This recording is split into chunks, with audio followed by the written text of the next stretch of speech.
शीतलगढ़ में ठंड सिर्फ मौसम नहीं, मौत बनकर आती थी। इस साल कोहरा इतना घना था कि हाथ को हाथ नहीं सूझता था, और उस कोहरे में कुछ और भी था, एक खौफ जो हवा से ज्यादा ठंडा था।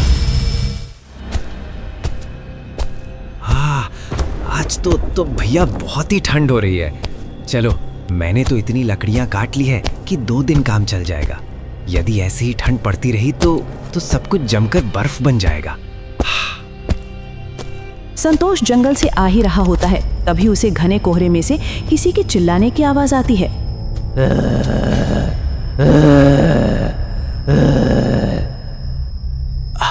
अरे ये किसकी आवाज है? संतोष आसपास देखता है पर उसे कोई दिखाई नहीं देता है, पर दोबारा वही आवाज आती है।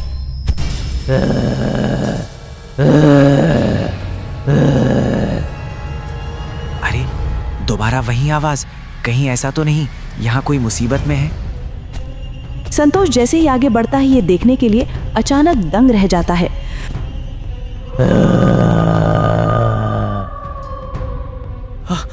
अरे ये तो एक जानवर, ना जानवर नहीं, ये तो एक पिशाच है। बचाओ बचाओ। संतोष वहां से भाग लगाता है। बचाओ बचाओ, कोई मुझे बचाओ। संतोष डरकर एक पेड़ के पीछे छुप जाता है। तभी अचानक वहां चारों ओर तेज और घना कोहरा छा जाता है। अरे ये इतना कोहरा अचानक कहां से आ गया?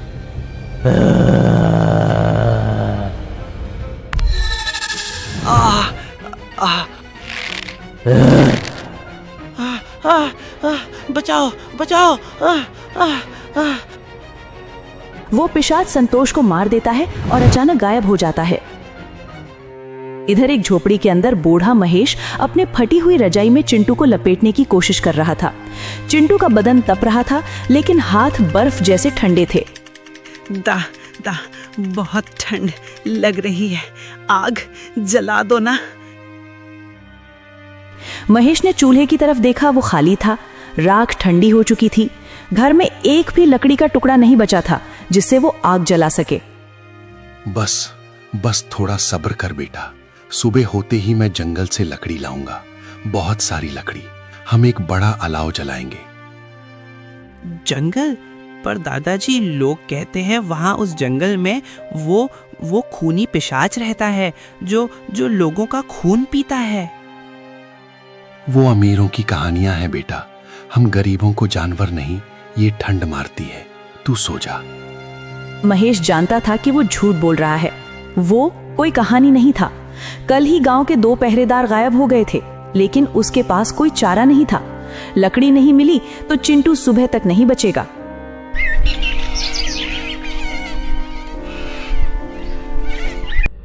अरे ये क्या, संतोष को किसने मार दिया? पता नहीं चाचा जी, मैं जंगल जा रहा था तो रास्ते में मुझे इसकी लाश पड़ी मिली। मैंने आसपास देखा पर मुझे कोई दिखाई नहीं दिया। हो सकता है इसको किसी जानवर ने मार दिया हो। नहीं, ये मुझे किसी जानवर का काम नहीं लगता। अवश्य इसे किसी और ने मारा है। इतने में गांव का सेठ धनपत अपने कुछ साथियों के साथ वहां आ जाता है। अरे भाई, क्या बात है? तुम लोगों ने यहाँ कैसी भीड़ लगाई हुई है? क्या हुआ है? इतने में सेठ धनपत की नजर संतोष के मृतक शरीर पर पड़ जाती है। अरे ये क्या? ये तो संतोष है, अपने गांव का लकड़हारा। इसको किसने मार दिया?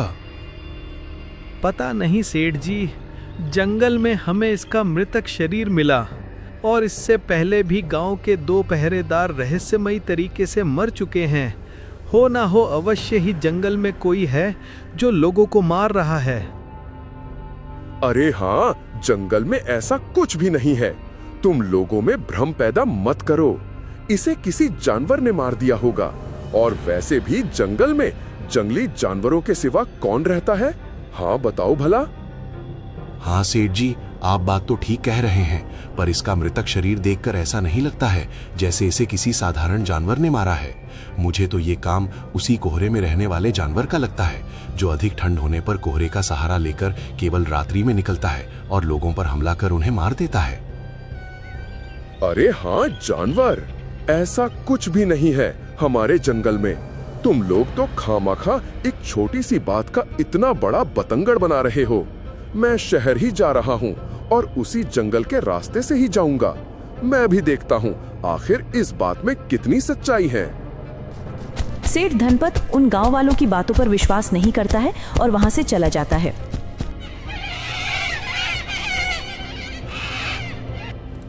अब सेठ धनपत उसी जंगल के रास्ते से शहर की ओर जा रहा होता है, अपने 2 अंगरक्षक के साथ। कोहरा इतना घना था कि सामने का रास्ता भी धुंधला दिखाई दे रहा था। अरे और तेज चलाओ, हमें रात होने से पहले शहर पहुंचना है। पर ये मनहूस कोहरा तो बढ़ता ही जा रहा है। तभी अचानक बैलगाड़ी चलते चलते रुक जाती है। अरे ये क्या, ये बैलगाड़ी कैसे रुक गई? क्या हुआ? सेठ जी, बैलों ने चलना बंद कर दिया है। वे डर रहे हैं। डर रहे हैं? चाबुक मारो सालों को और आगे बढ़ाओ। यहाँ बीच जंगल में इस समय रुकना खतरे से खाली नहीं है। जंगल से कोई भी जंगली जानवर निकलकर हम पर हमला कर सकता है। तभी जंगल की खामोशी में एक आवाज गूंजती है। अरे ये क्या?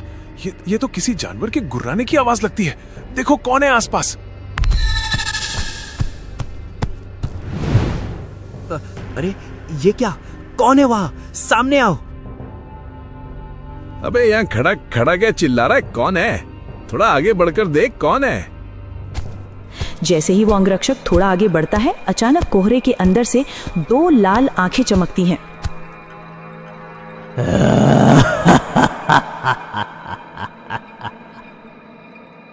अरे ये कौन हंस रहा है? कौन है? कौन है? सामने आओ। वो अंगरक्षक जैसे ही पीछे मुड़कर देखता है तो उसके सामने वही भयानक कोहरे का पिशाच खड़ा होता है। वो इंसान का चेहरा था, लेकिन त्वचा मरे हुए इंसान जैसी नीली सफेद थी। उसके मुंह में लंबे सुई जैसे दांत थे और नाखून खंजर जैसे बड़े। वो एक पिशाच था।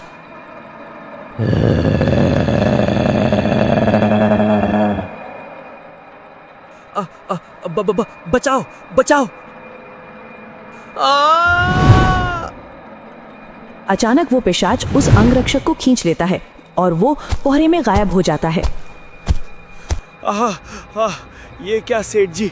कलुआ को तो वो जानवर नहीं पिशाच ले गया।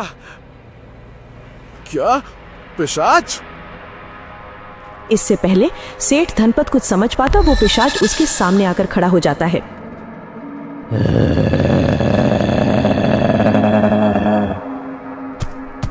ये देख उसका अंगरक्षक बल्लू वहां से भाग जाता है।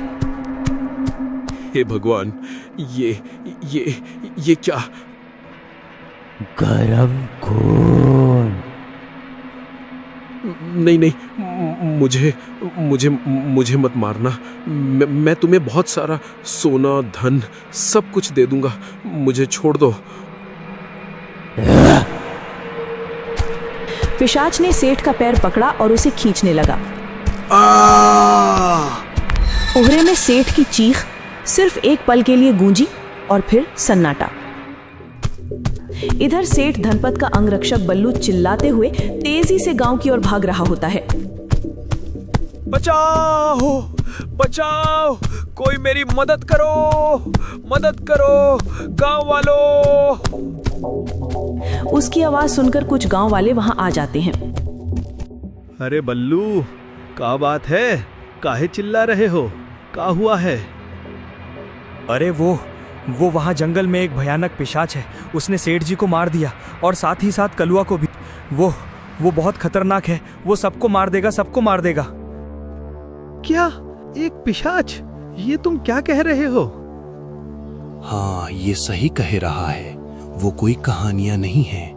जंगल में सच में एक पिशाच है, कोहरे का पिशाच, जो अधिक ठंड पड़ने पर कोहरे का सहारा लेकर लोगों को मारता है। अभी तक जितनी भी लोग मरे हैं उनको उसी कोहरे के जानवर पिशाच ने ही मारा है।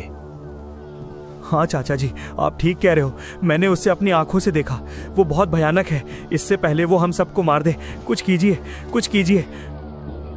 तुम घबराओ मत बल्लू, इससे पहले वो हमें मारे, हम सब मिलकर आज उसका ही अंत कर देंगे। चलो और बताओ, तुमने उसे कहाँ देखा? हाँ भैया, चलो चलो मेरे साथ।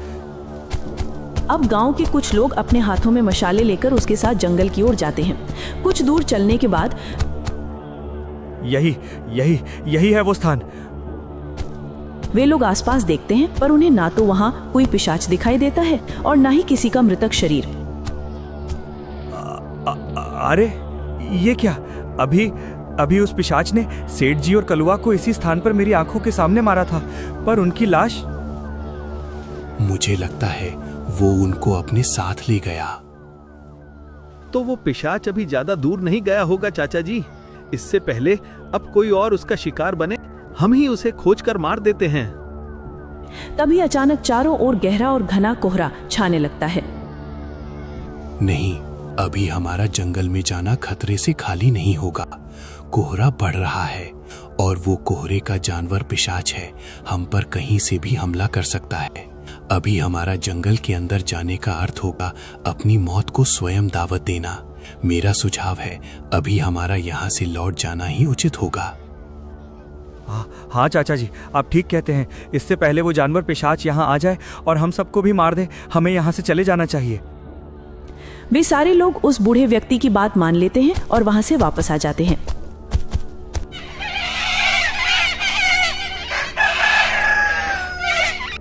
क्या बात है बेटा, तुम सारे लोग यहाँ कैसे खड़े हो? क्या कुछ हो गया है गांव में? अरे बूढ़ी अम्मा, हमारे गांव के जंगल में एक पिशाच है जो गांव के लोगों को बड़ी ही बेरहमी से मार रहा है, जिसने अब तक 4 लोगों को मौत के घाट उतार दिया है। क्या? एक पिशाच? हे भगवान, अब ये क्या? एक और नई मुसीबत हमारे गांव पर आ गई है। हम तो पहले से ही इस ठंड की मार झेल रहे हैं। माँ जी, ठंड इतनी पड़ रही है कि बिना आग के रहना संभव है, और जंगल से लकड़ियां लाने का अर्थ है मौत के मुंह में जाना। यदि उस पिशाच को नहीं रोका गया तो वो हम सबको एक एक करके मौत के घाट उतार देगा। अब समझ नहीं आ रहा है कि इस समस्या से कैसे बाहर निकला जाए। अरे इसमें सोचना क्या है? तुम सारे लोग महाराज रुद्र प्रताप सिंह के पास जाओ और जल्द से जल्द उन्हें इस समस्या से अवगत कराओ, क्योंकि हम अकेले उसका सामना नहीं कर सकते। हाँ माँ जी, आप ठीक कहती हो। हमें आज ही महल जाना चाहिए और महाराज को सारी बात बताना चाहिए। अब गांव के कुछ लोग उसी समय महल की ओर निकलते हैं अपनी समस्या को लेकर। प्रणाम महाराज। प्रणाम युवक, आप सब लोग यहाँ क्या बात है? महाराज, हमारे गांव पर एक बहुत बड़ी मुसीबत खड़ी है जो लोगों को रहस्यमयी तरीके से मार रही है। महाराज, हमें इससे बचा लीजिए, बचा लीजिए।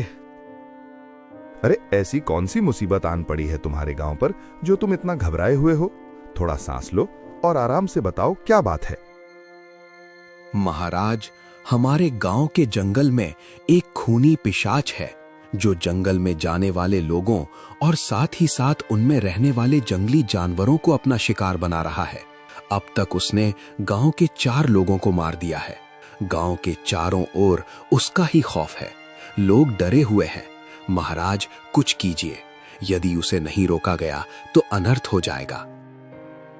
क्या एक खूनी पिशाच? हाँ महाराज, हम तो पहले से ही ठंड की मार झेल रहे हैं। अधिक ठंड होने के कारण हमें जंगल से अधिक लकड़ियां लाना पड़ रही है जिससे हम जीवित रह सके। पर उस खूनी पिशाच के डर से कोई भी जंगल के अंदर नहीं जा रहा है। कुछ कीजिए महाराज, नहीं तो हम उस जानवर के हमला करने से पहले ही ठंड से अकड़ कर मर जाएंगे। ठीक है, आप लोग इतना चिंतित मत हो, हम कुछ करते हैं। वे सारे लोग वहां से चले जाते हैं। यदि सच में कोई खूनी पिशाच है तो महाराज, हमें प्रजा को जंगल जाने से रोकना होगा। एक फरमान जारी करके, और इस ठंड से बचने के लिए उन्हें राज्य महल से लकड़ियां उपलब्ध करानी होगी ताकि वो उस पिशाच और इस कड़कती ठंड से बच सके। ये लकड़ियां उनके लिए नहीं, राजा के लिए है। वो मर रहे हैं, उन्हें मरने दो। तुम इतना चिंतित मत हो मंत्री, केवल ध्यान दो जंगल के रास्ते से हो रहा पड़ोसी राज्य से व्यापार बंद ना हो। और वैसे भी जब तक राज्यवासी जंगल नहीं जाएंगे और नहीं मरेंगे तो हम कैसे उस खूनी पिशाच को पकड़ेंगे? हाँ, कौन जानता होगा वो जंगल में कहाँ है। महाराज की बात सुनकर मंत्री चुप हो जाता है।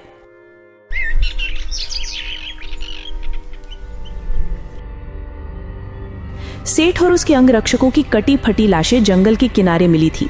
उनके शरीर में खून की एक बूंद भी नहीं थी। महाराज और वहां खड़े लोग लाशों को देखकर अचंभित हो जाते हैं। महाराज, ये लाशें हमें जंगल के आखिरी छोर पर मिली। लगता है इन्हें किसी खतरनाक जानवर ने मारा है। महाराज, ये कोई साधारण पिशाच नहीं लगता। इनके मृतक शरीर बता रहे हैं ये रक्त पिशाच है जो लोगों को मारकर उनका खून पी रहा है। हमें जंगल का रास्ता तुरंत बंद करना होगा। रास्ता बंद कर देंगे तो अनाज कैसे आएगा? प्रजा मर रही है, मरने दो, पर व्यापार नहीं रुकना चाहिए। पर हमारे दिमाग में एक बात नहीं घुस रही है मंत्री जी, ये खूनी पिशाच हमारे राज्य में आया कहां से? इससे पहले तो हमारे राज्य में कभी इस प्रकार की घटनाएं नहीं घटी, पर अब क्यों? पिताश्री, मुझे लगता है इस खूनी दरिंदे पिशाच को बुलाया गया है किसी के द्वारा, क्योंकि अचानक लोगों का रहस्यमय तरीके से गायब होना और फिर पिशाच का दिखना और अब ये मृतक शरीर, ये सब महज एक इत्तेफाक नहीं हो सकता। अवश्य इस सब के पीछे कोई है। हाँ युवराज, आप ठीक कहते हैं। हमें भी ऐसा ही कुछ आभास होता है, पर अब हम कैसे पता करें इस सब के पीछे कौन है और कैसे अपने राज्यवासियों की जान बचाएं, क्योंकि इस सब के पीछे जो भी है उसको इतनी सरलता पूर्वक नहीं पकड़ा जा सकता। अरे पिताश्री, आप इतना चिंतित ना हो। ये कार्य आप हम पर छोड़ दीजिए। हम पता लगाएंगे कि इस सब के पीछे कौन है और वो हमारे राज्यवासियों को क्यों मारना चाहता है। ठीक है युवराज।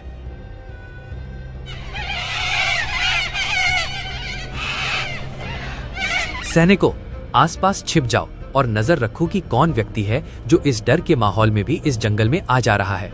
हो ना हो जो भी है, इस सब के पीछे वो जंगल में अवश्य आएगा। जाओ, छिप जाओ और नजर बनाए रखो। ठीक है राजकुमार, जैसी आपकी आज्ञा।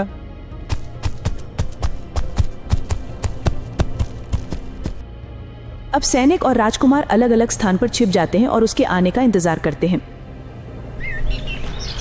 कुछ समय बीतने के बाद एक बूढ़ी औरत उन्हें जंगल की ओर आते हुए दिखाई देती है। अरे ये क्या? ये बूढ़ी अम्मा, कहीं ऐसा तो नहीं इस सब के पीछे इनका हाथ है? नहीं, ये कैसे हो सकती हैं? ये तो एक बूढ़ी है। अब राजकुमार उस बूढ़ी औरत का पीछा करने लगता है। चलते चलते अचानक वो बूढ़ी औरत कहीं गायब हो जाती है। ये देख राजकुमार हैरान हो जाता है। अरे ये क्या, वो बूढ़ी अम्मा कहाँ गायब हो गई अचानक? अभी तो मेरे सामने थी। हो ना हो इस सब के पीछे यही रहस्यमयी बूढ़ी औरत है। इतने में वहाँ वे सैनिक आ जाते हैं। राजकुमार, राजकुमार, वो वहाँ एक बूढ़ी औरत है जो एक अदृश्य शक्ति में लिपटी हुई आत्मा से बात कर रही है। क्या? बूढ़ी औरत? पर वो तो अभी यहाँ से। ठीक है, जल्दी चलो। अब वे सारे लोग वहाँ से सीधा उस स्थान पर जाते हैं। बेटा, तू शांत हो जा और यहाँ से चला जा। नहीं माँ, मैं यहाँ से तब तक नहीं जाऊंगा जब तक मैं राज्यवासियों को इंसाफ न दिला दूं। अरे ये क्या? ये तो वो पिशाच नहीं लगता है। तो फिर ये क्या है? राजकुमार, मुझे लगता है ये कोई काली शक्ति है, उस खूनी पिशाच को बुलाने का माध्यम। आप कहें तो हम अभी इस बुढ़िया को मारकर इसके खेल को यहीं खत्म कर देते हैं।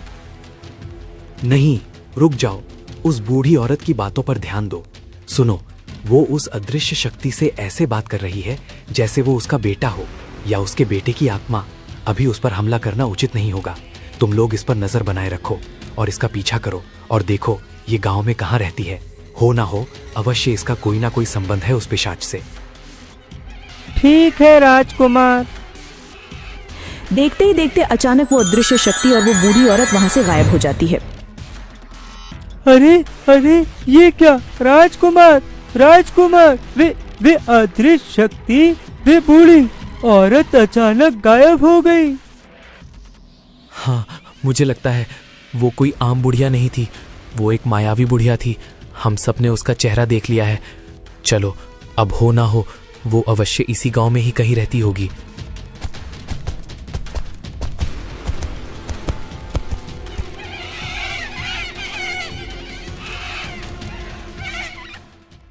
रात होते ही ठंड बढ़ने लगती है।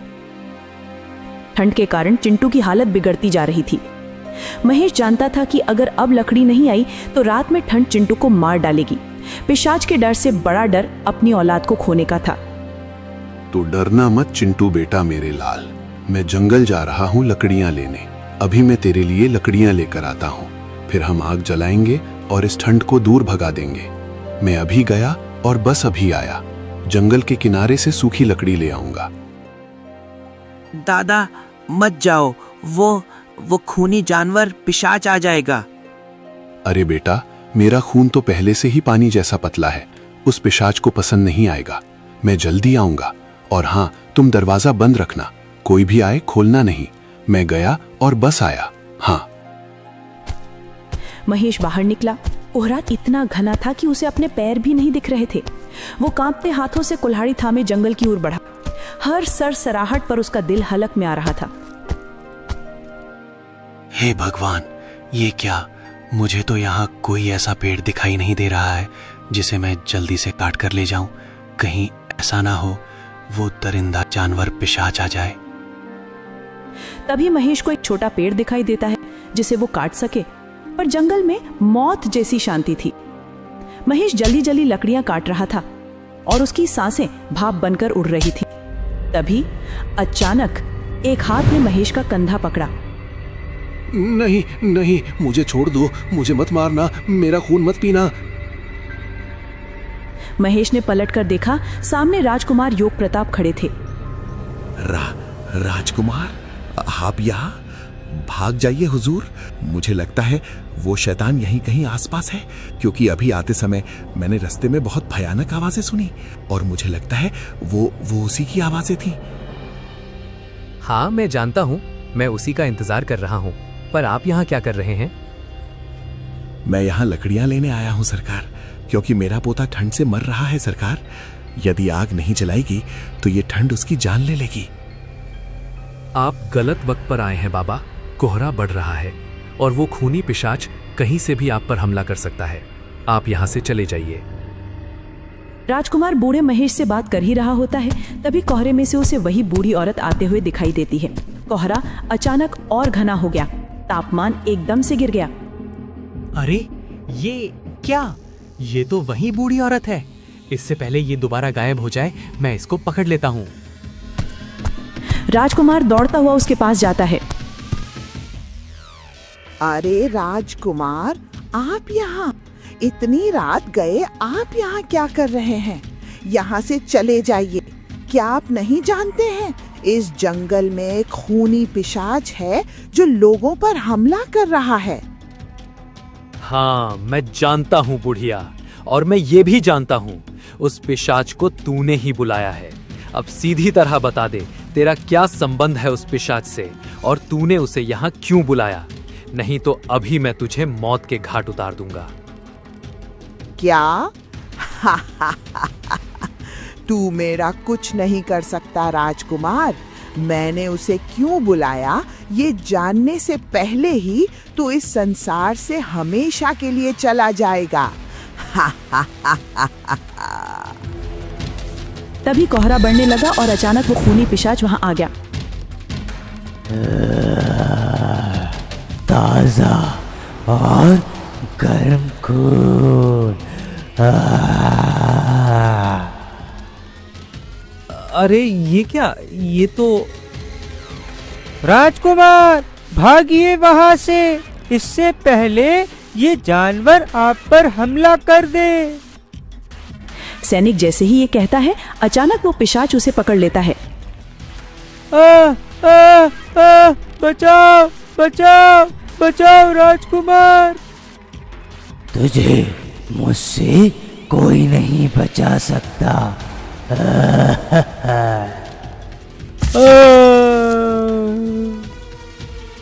ये देख राजकुमार हैरान हो जाता है, पर वहीं कोने में छिपा बूढ़ा महेश ये सब देख रहा होता है।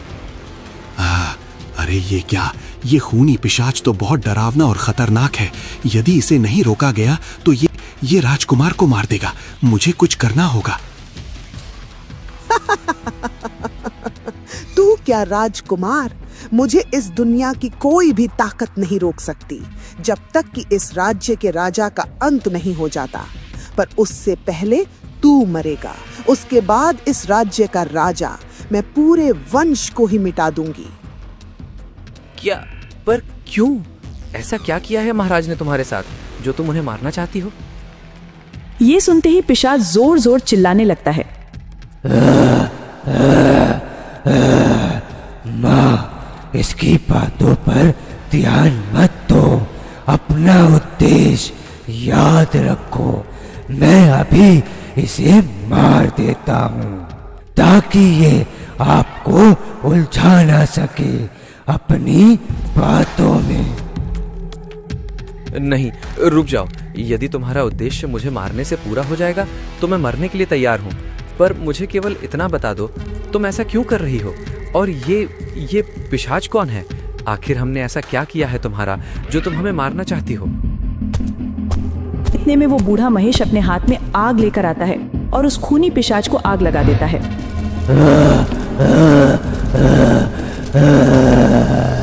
ये तूने क्या किया मूर्ख? अब तू भी मरेगा, तू भी मरेगा। वो पिशाच वहीं जलकर राख हो जाता है। ये क्या किया तूने मूर्ख? वो मेरा बेटा था जिसे तूने जला दिया। क्या? बेटा? पर वो कैसे? वो तो एक पिशाच था। वो तुम्हारा बेटा कैसे हो सकता है? वो मेरा बेटा था जो पिछली साल इसी कड़कती ठंडी में ठिठुरते हुए मर गया था, इस राजा रुद्र प्रताप सिंह के कारण। यदि वो अपने महल से निकलकर इस ठंड से लड़ रहे मजबूर और गरीब लोगों की मदद करता तो ना जाने कितने मासूमों की जान बच जाती और वो इस समाज में जीवित होते। पर उसने ऐसा नहीं किया। इस कारण मैंने अपनी तंत्र विद्या के माध्यम से अपने मृत बेटे को एक पिशाच के रूप में परिवर्तित कर लिया। राजा और उसके परिवार को सबक सिखाने का निर्णय लिया। हाँ राजकुमार, शांति देवी ठीक कह रही हैं। हमारे पास ऐसा कोई साधन नहीं है जिससे हम इस ठंड का सामना कर सकें। और महाराज ने भी कभी अपनी प्रजा पर ध्यान नहीं दिया कि वो इस ठंडी में कैसे अपना जीवन यापन कर रही है। जो भी महाराज के पास जाता था उसे महल से भगा दिया जाता था। क्या पिताजी ने ऐसा किया? इतने में कोहरा बढ़ने लगता है और अचानक वो पिशाच वहां आ जाता है। तुझे क्या लगा बूढ़े, तू मुझे आग से जलाकर मार देगा? मुझे इस दुनिया की कोई भी ताकत नहीं मार सकती जब तक कि मैं अपनी मौत का बदला उस राजा रुद्र प्रताप सिंह से नहीं ले लेता। तभी अचानक वो पिशाच महेश को पकड़ लेता है। हाँ, बचाओ बचाओ। इतने में महाराज रुद्र प्रताप सिंह अपने मंत्री और कुछ सैनिकों के साथ वहां आ जाते हैं। रुक जाओ दुष्ट और खूनी पिशाच, उसे छोड़ दो। पिशाच बूढ़े महेश को छोड़ देता है और महाराज की ओर देखता है। मुझे तेरा ही इंतजार था राजा रुद्र प्रताप। आज तेरी मृत्यु ही इस राज्य को एक नया उजाला दे सकती है। और मुझे मुक्ति। यदि तू जीवित रहा तो इस राज्य का हर एक वासी तेरे होते हुए एक एक करके इस ठंड के कारण मर जाएगा। नहीं नहीं, रुक जाओ, महाराज को मत मारना। मैं तुम्हें वचन देता हूँ, आज के बाद कोई भी राज्यवासी ठंड के कारण नहीं मरेगा। हम सब विशेष रूप से इस पर ध्यान देंगे। मेरी बात समझने का प्रयास करो। वो पिशाच राजकुमार की बात नहीं सुनता है और महाराज को पकड़ लेता है।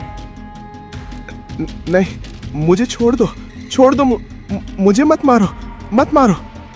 क्या तुझे छोड़ दूं? ये ले, छोड़ दिया।